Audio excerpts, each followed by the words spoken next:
На околу 180.000 евра или 2000 тони нереализиран извоз се проценува штетата од косовската одлука со која царините за овошјето и зеленчукот беа зголемени за 30%, информираат од кабинетот на министерот за земјоделство.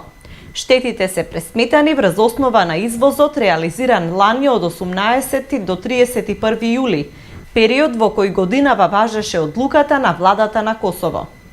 Представници на земјоделските здруженија велат дека и Македонија треба да размисли за ваков начин на заштита на своето домашно производство, доколку во иднина соседните земји воведуваат повисоки царински давачки. Од една страна мораме да признаеме дека има едно непланско производство, не се знае која култура, колку количини од даден производ може да се соберат во даден производствен турнус.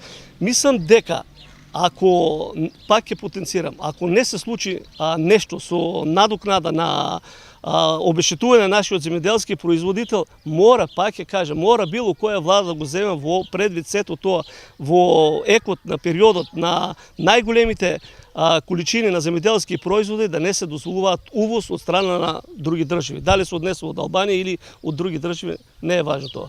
Косовската влада имаше намера да плаќа до 30% повисоки царини при увоз на овошје и зеленчук, зашто тамошните трговци сметаат дека мерката е неправедна и дискриминирачка.